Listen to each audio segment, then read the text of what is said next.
Welcome, dear friends. This is the Daoland healthcare practice video from every Wednesday.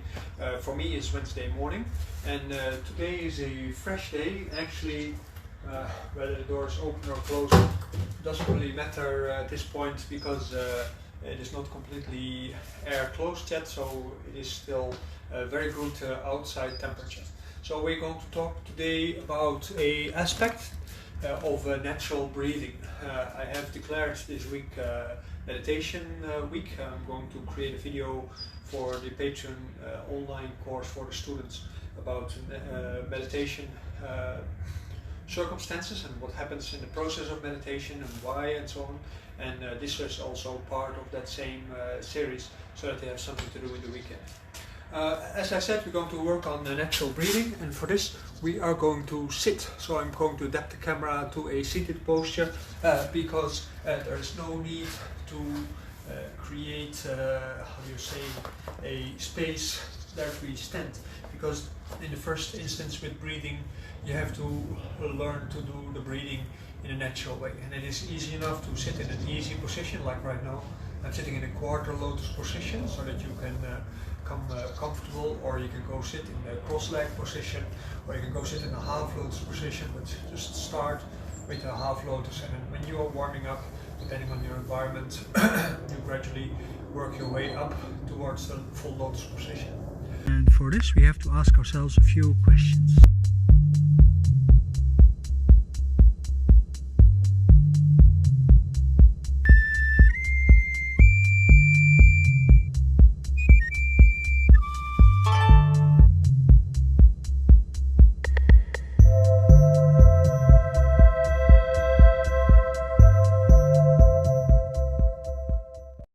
When you are working on hi Yara, hey, that's nice to see you. Oh, I have to go say hi to you, of course, for a moment.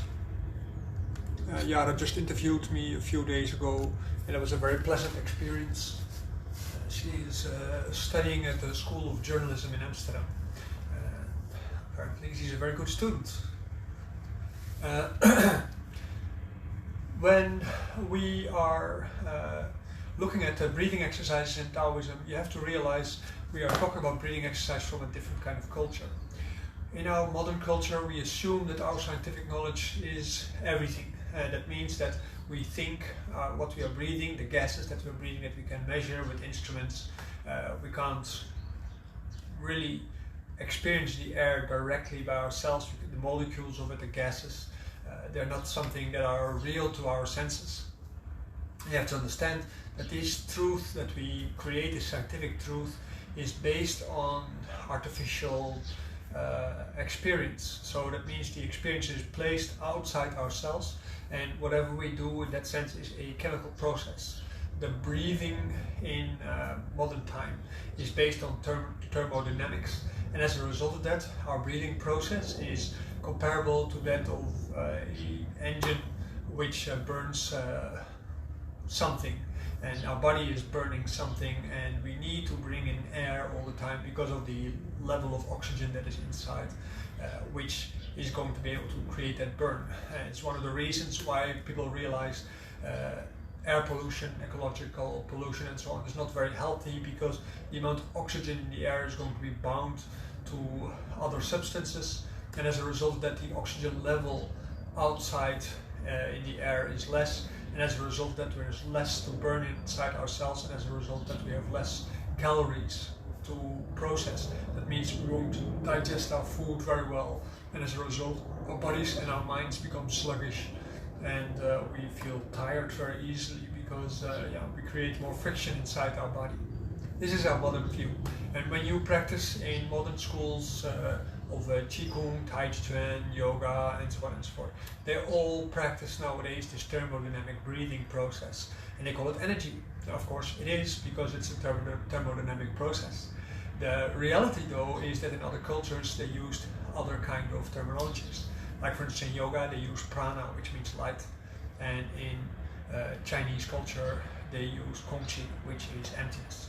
So we're all the time breathing something else. I'm not going to go into the specifics of the theory behind Kung Chi in Chinese culture, that goes too far, but it is enough to understand that it is the Qi of emptiness, and that is not the energy of emptiness, but it is the fact that emptiness does something, and is something, if it is done well, it is called a Qi of emptiness, right? Kung Chi.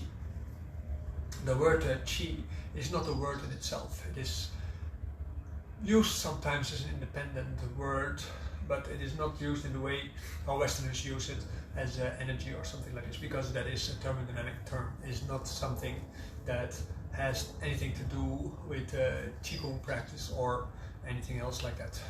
By the way, Qigong basically is an aspect of Tiu. Tiu is basically sports, and that is based on modernization and terminology, based on Western physiotherapeutic and Kabbalistic science, which is, to be quite frankly, for Neidan practice irrelevant.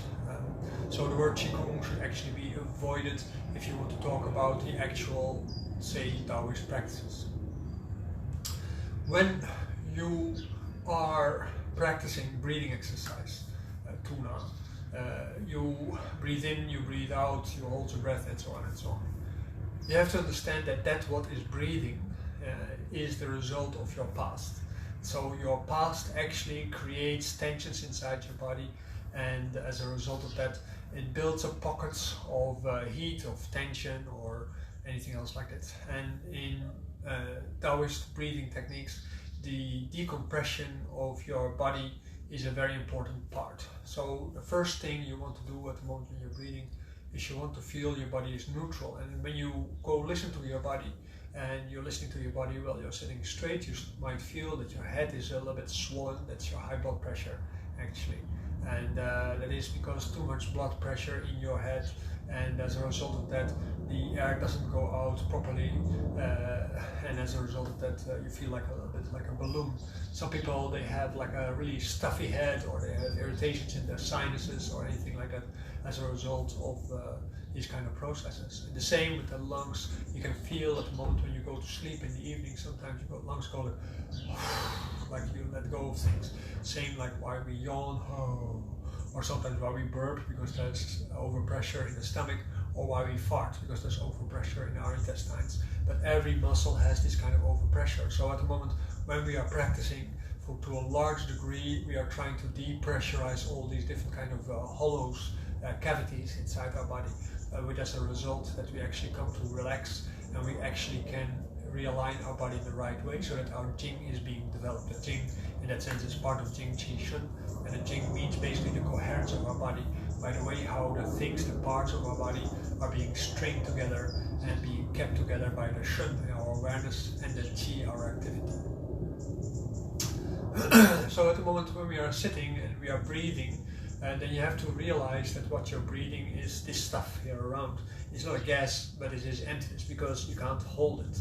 And there's a large part of theoretical thinking about the relationship between the intangible and the tangible. And at the moment when you talk about the tangible, you know, you can mold it and you can shape it. And there's this magical stuff called water, or also mercury, which is, you know, it's a little bit tangible because you can feel it, but you can't really hold it. Mercury the same. And water you can drink, and it's easy and stuff like this. And by drinking water every day, you clean your body, and as a result of that, you basically develop yourself.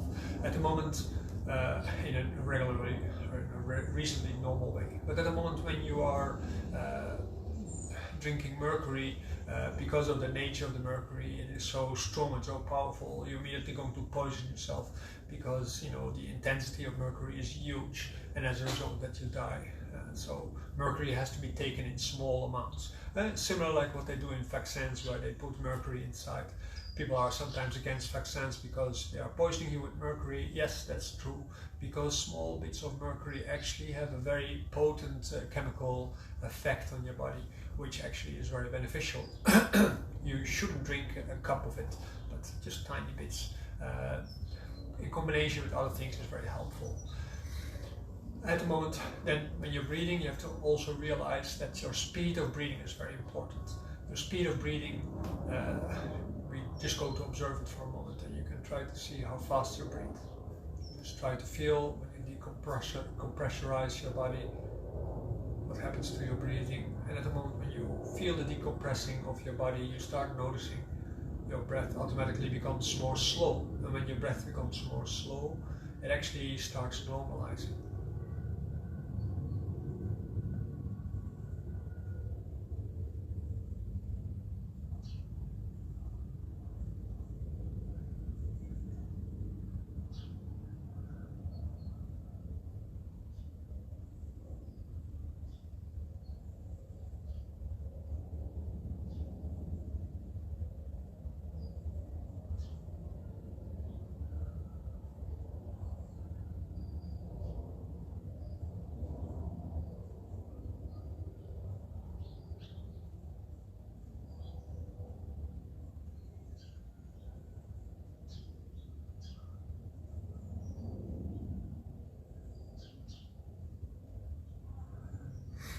What you get is that as a result of this process, your breath slows down and you start having adjustments of your body. There are micro adjustments, for instance, the way how the vertebrae position and how your muscles position. You have to teach your body to do that. And you do that by making yourself tall and making yourself open all the time. Because normally when you do micro adjustments in the body and you relax and you slack on, I don't know if you ever took marijuana or something like this, you feel that in the process of smoking marijuana you actually start sloping inward, and as a result of that you basically, well, you become like stone, you become like frozen, and you gradually compact a little bit like well, mud. And at the moment when you become like that, you basically become super sluggish, your mind becomes more narrow, and as a result of that maybe you see some things on a small place of your mind, but you know, even though it maybe feels spacious because of the drugs, because it's heating up your mind and it makes your brain go faster, but in effect you become more narrow in your mind. And especially when you take it a lot of times, your brain and your body becomes more muddy and sluggish as a whole. When you do these kind of things, you have to actually practice to not have that effect, but do the opposite in a similar way as Taoists do by opening up the body. This is I saw a post a while back on Facebook about whether Taoists use drugs, and somebody said like, yes, that is like that, because you know there's some books from the 70s who say it is like that. Yes, it's true. Taoists sometimes they use drugs, but they use drugs, you know, for that reason, to challenge your body and to make sure that you discipline your mind and your body in such a way that it feels more comfortable to sit straight up and to sit there for a long time and to feel comfortable in doing so and be stronger. The reason for this is that because of this openness, there is more space in your lungs and in the other body parts to decompressorize. It's a continuous process, and also to percolate the yang qi through the tumai and all the other yang channels and the yin channels, because the yang has to be transformed into the yin through the extremas of your fingers and your toes. Then at the moment when you create more space, you get more space to breathe, but also your breath slows down. Normally people are, well, we can best say they are pretty much stressed, and at the moment when they are stressed, they are breathing too fast. And I know from the experience of watching students, people on the street, and so on and so forth, most people are continuously living on the edge of total emotional breakdown. They breathe about 10 to 20 times a minute. That is really very fast. On average, in Western biology, that is considered normal, because most people do that, because that's what statistical science does to you. Whatever anybody does, you know, must be right. It's a little bit like the economy, and it's a little bit like with GDP. When everybody has on average this much, that should be okay. And if in elections everybody chooses this idiot or that idiot, doesn't really matter that much. They must be right, because that's how elections work. The smarts behind it are not necessarily counted, or the internal logic of the body is not necessarily taken into account at the moment when you measure like that. And the internal logic of the body is that it just functions better in another speed. I mean, your breath goes more slow, your mind works better, your hormonal functions work better, your physiological functions work better, you economize yourself. And you have to understand that is a biological thing. When we were living in, well, long time ago, we were basically nomads, and we were walking around on the field. We're doing that in a slow pace. We're not running because we had our luggage with our small children were walking with us, and so on and so on. And as a result, that in that process, we gradually continuously circulated blood and chi inside our body, and as a result of that, we created also a particular kind of pattern of breathing which was following the natural cycle of our life, and that means that that slow pace is natural to us. Just like in the rest of nature, in nature everything goes very slow. Yes, of course, there's animals who are very fast, and we take them as examples, like horses or cheetahs or anything like that, or gazelles. It doesn't really matter that much, because these are moments where they have to work to either escape or to catch something. But as a whole, nature works through slowness. Everything goes slow. Evolution goes in generally, it goes slow. Living goes slow. There's a lot of rest in everything because a lot of the time in nature is waiting. When you are sitting on a mountain, you meditate, you know, what you notice about nature is that it's so incredibly unchangeable, and this unchangeable nature is actually what creates the meditation process. When we are breathing also in the same way, the slowness of our breath is very good and very important, because it helps us restore our body. And the natural breathing cycle is being seen in Taoism as a 3 minutes breath. So at the moment when your breath takes about 3 minutes to complete, then of course you're not doing very much, you're very slow, but that is what happens in meditation at a certain point. And we do, for instance, the Wudang breath yoga to get you to that point, because, you know, to let that happen by nature, you need to spend like 8 hours a day of meditation, and then several years before you get to that point. And the breath yoga that we do is to help you to that point, because you need that slow breath to get into the immortalization process of the data.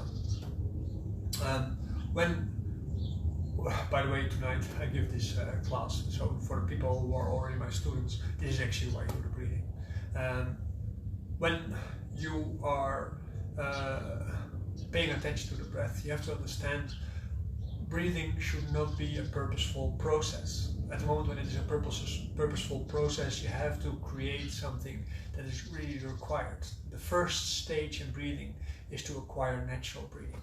And natural breathing is not just a matter of letting it go, but at the moment, for instance, when you meditate, you sit. What you do is, because of sitting, not paying attention to anything in specific, is that gradually your body comes to peace, you only open up yourself, and as a result of that, the tensions of your body gradually sink out, in the same way like when we do the standing exercise, like last week with the fitness class. First thing you do is stand, have your weight sink on the floor, feel the reactive force of the weight, and let your body be carried by that. In the same way, when you're meditating, you allow your body weight to sink down so that your breath goes down, your emotions become lower, so you become a lower frequency person.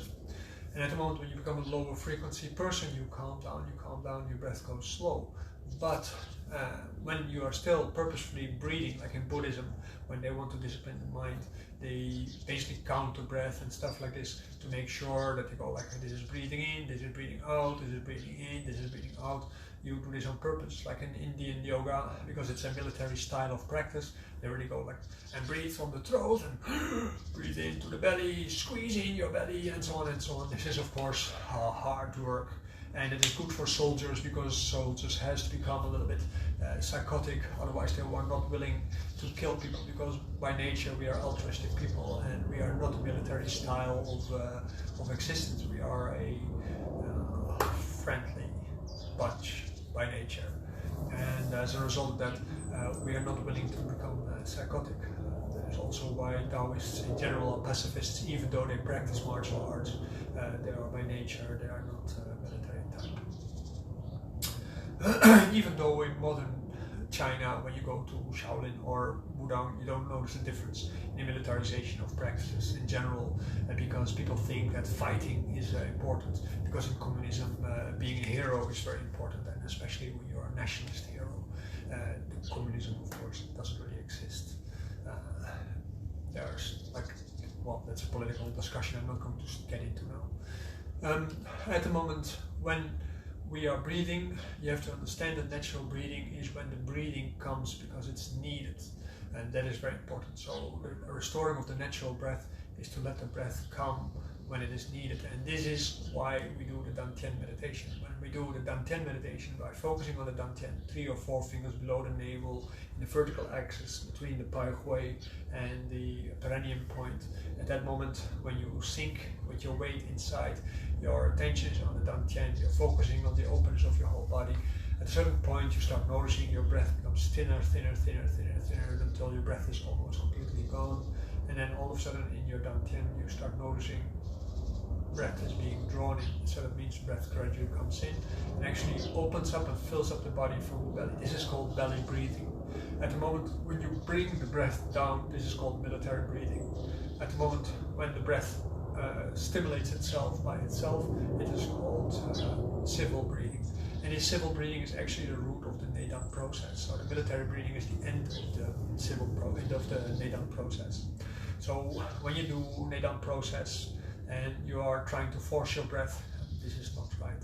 You first have to have natural breath, and only after you have natural breath, Nedan actually makes really very much sense. You can learn them at the same time, but eventually you will see that the natural breathing actually is the root of all your practice. And you have to practice more on the natural breathing so that in your daily life your natural breathing is normal like that. And then you also adapt your physical activity towards the natural breathing, because your physical activity is rooted in what your body requires at that moment. So like when you're playing Tai Chi Chuan and there's no natural breath, it's not Tai Chi Chuan, it's just slow movement. Okay, so let's try this for a moment. Hold your attention to the Dantian and try to not breathe. Not forcing yourself not to breathe, but try to do as little effort as you can, because one thing that you face when you slow down your breathing is fear of suffocation. And this fear is the root fear of all your existence, and it's causing all the other fears that you might have, like fear for your parents, fear for your children, fear for relationships, fear for traffic, fear for flying, fear for your living, fear for dying. I become almost like a poet when I sing like this. Attention. Also pay attention to the outer form of your body, so that you make sure that your body stays open, that you don't slope with your body, go inward.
Okay, so when you are doing this breathing and it becomes natural breathing, what you notice is you slow down so much that you hardly feel the breath going in and out of your body.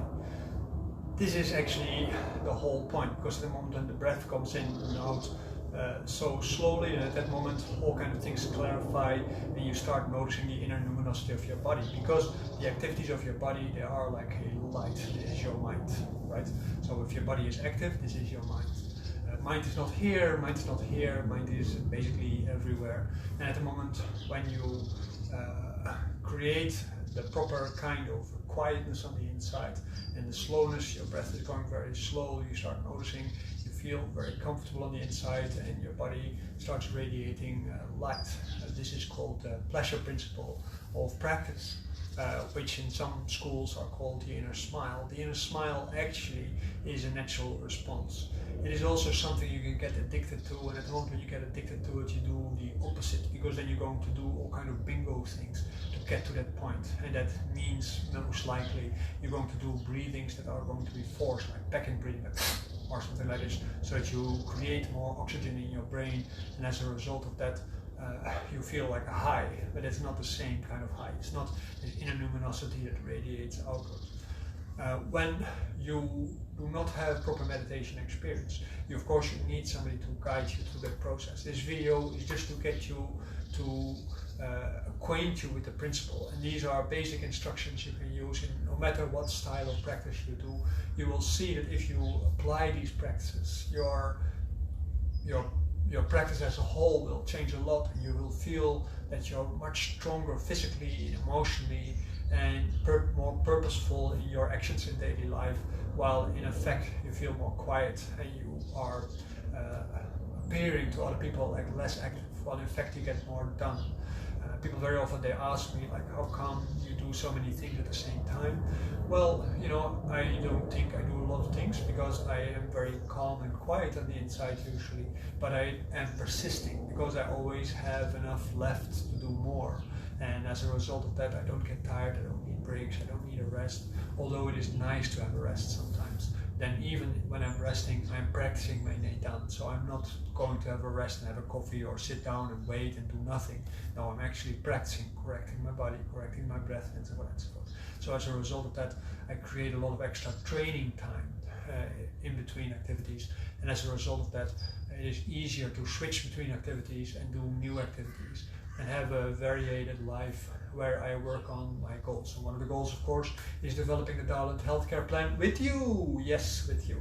So you can support this program by practicing, by talking about it, by sharing it with your friends. You can subscribe to my channel, becoming my friend. You can subscribe to my YouTube channel. Well, you can go to my Patreon channel. You just click on the video that is open, and then you can click on the subscribe button there. You can like my videos, of course. You can do all kind of things. Best, of course, is that you become a member of Patreon for a few euros, few dollars.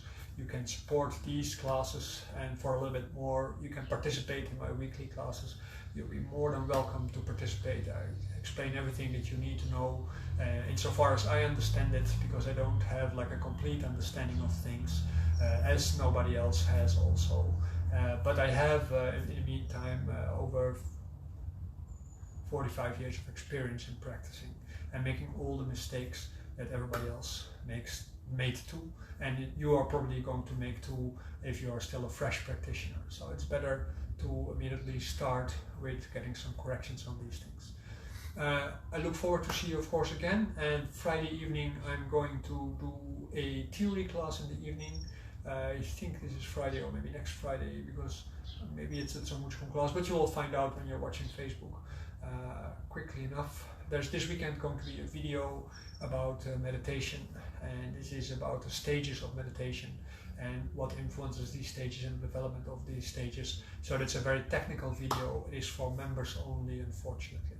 So I cannot share this with you, but as an exchange for that, you are going to be able to watch this video and at least improve your natural breathing. As a follow-up of this, on the Patreon channel there's a free video on Dantian meditation, there's a free video on white stance and Tanzong, there's a free video on Yuanqi meditation and on Ling body meditation, because these things are very important in your practice as a whole when you want to enter the path of a Daoland or Tai Chi Chuan or anything ritual or anything like that. The tantric path also the same, because you need to develop all kind of qualities inside yourself before you can actually check up on all your experiences, if they are real or if they are false. Thank you very much for your experience, and if you have any questions, put them below or put them into the Friday theory class. You're more than welcome to ask me anything you want. Several people, they contact me privately, and I have long, sometimes interesting conversations with people, get to know people very well, and as a result of that I have also a lot of new experiences. And this video, this class today also is based on something that people asked me during the week in the conversations that I have with them in between my clients. So you can also sign up, contact me for treatment with massage or acupuncture. When you have post-corona problems, you're more than welcome to come in my program to help you recover from that. And for any other problems also, my place is clean and safe, so you're more than welcome. Thank you very much. I'm going to wave to a few people, of course, because I haven't been able to do that. Wang, thank you very much for being here. Miri, welcome for being here again. Edu, nice seeing you again. Yang also. It's very funny always when you go do these things. Hi Peter. When you do these kind of things, you see a few people appearing in your screen, and then when you are finished, you see that there is like 60 or 100 people or something who have been watching that haven't been in my screen. So thank you for your likes, thank you for your all your other remarks and your support. I look forward to see you soon again.